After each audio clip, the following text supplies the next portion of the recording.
If you think Raleigh's growth story is already big, you haven't seen what's coming next, and you don't want to miss out on this opportunity. Because right now, multiple billion-dollar projects are quietly reshaping the triangle at the exact same time. And historically, when infrastructure, jobs, and entertainment investments collide like this, home values don't just rise, they explode. So today we're breaking down the exact Raleigh area corridors most likely to surge next, the projects driving that growth, why the data suggests major appreciation ahead, and why some of these areas may look completely different within the next decade, because the next version of Raleigh is already being built. Make sure to download our free relocation guide in the description, and if you find yourself wanting more help on how to take advantage of these growth opportunities, our team would love to help you. Before we break down the individual hotspots, you need to understand the larger pattern. Historically, the biggest home value explosions happen when three things arrive together. First, major infrastructure. Second, high-paying jobs. And third, destination-style development. And Raleigh is now getting all three simultaneously. The triangle already ranks among America's fastest-growing regions for tech workers, college-educated migration, and inbound relocation from high-cost states. But now the region is entering a second phase of growth, phase driven by transportation expansion, entertainment districts, and major corporate investment. And one of the biggest catalysts of all is the completion of the I-540 loop.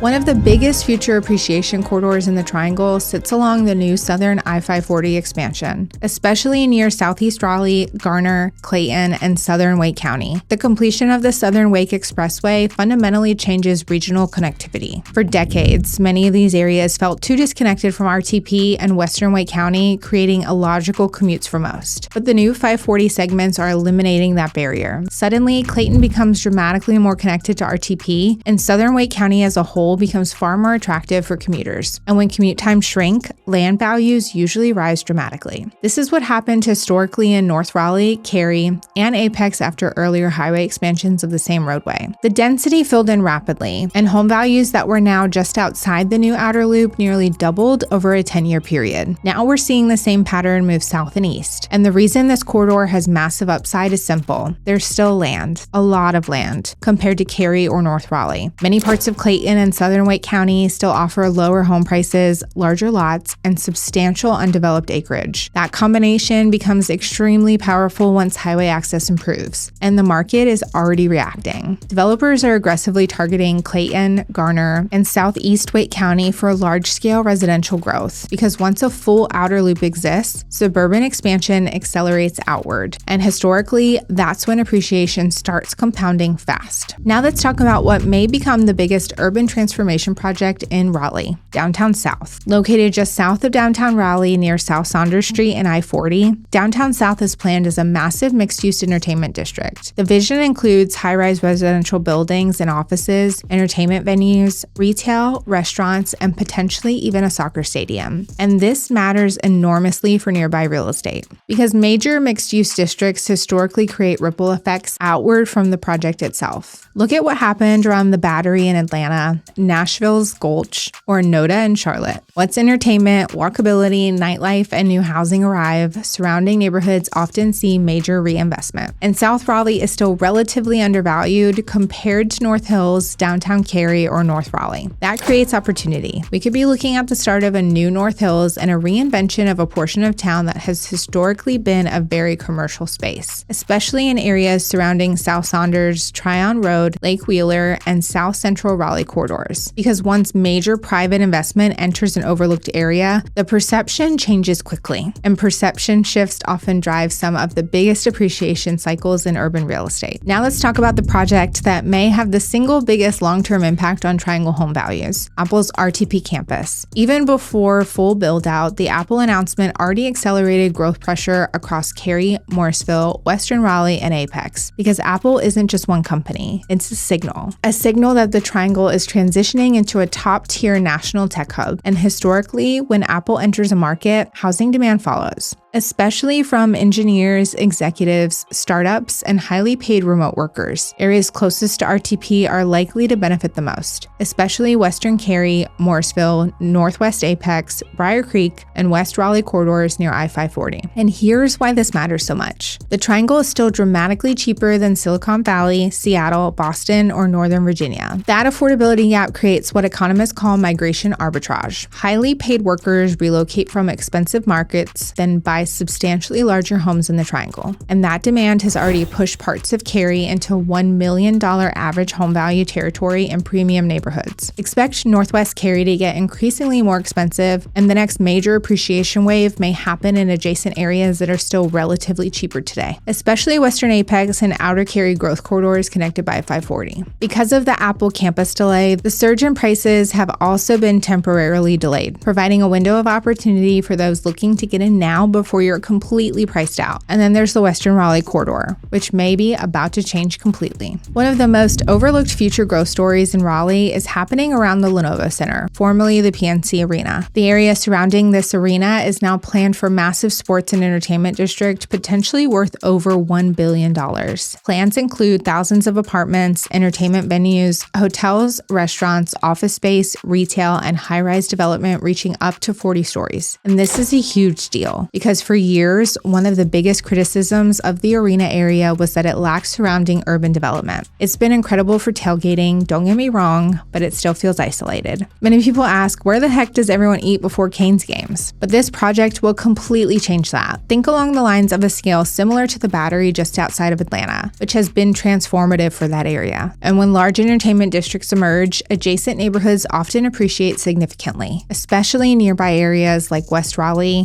Edwards Mill, Trinity Road, and the Blue Ridge Corridor, and portions near NC State. Why? Because entertainment districts create nightlife, walkability, destination traffic, tourism, and higher land demand. And the numbers here are already massive. The Lenovo Center currently hosts over 150 events annually, attracts more than 1.5 million visitors per year, and generates over $200 million in economic impact. Now imagine adding housing, retail, offices, and a true mixed-use district around that activity. That's the type of transformation that can reshape an entire side of a city. In 15 years, you will not recognize that area. And finally, we need to talk about Holly Springs, because Holly Springs may be entering the exact same growth phase Apex experienced years ago. For a long time, Apex was considered the next Cary. Now, many people believe Holly Springs is becoming the next Apex, and the completion of nearby 540 connectivity is accelerating that process dramatically, along with the groundbreaking of the $3 billion development of Viridia in Western Apex. Holly Springs already benefits from strong schools, biotech expansion, suburban quality of life, and major population growth. But historically, accessibility limited some of its growth potential. That's changing quickly. Now commuters can move around the Triangle much more efficiently. Some of the US 1 and Highway 54 traffic is easing. Now, not significantly, but it has some. And because Holly Springs still has developable land, newer housing, and comparatively lower prices than Cary, many buyers who were targeting Cary and Apex, like the RTP tech workers carrying high salaries, are increasingly looking into Holly Springs as they may prefer not to pay the premiums of Cary and Apex. And historically, when affluent buyers spill over from one booming suburb into the next adjacent suburb, the secondary suburb often enters a major appreciation cycle.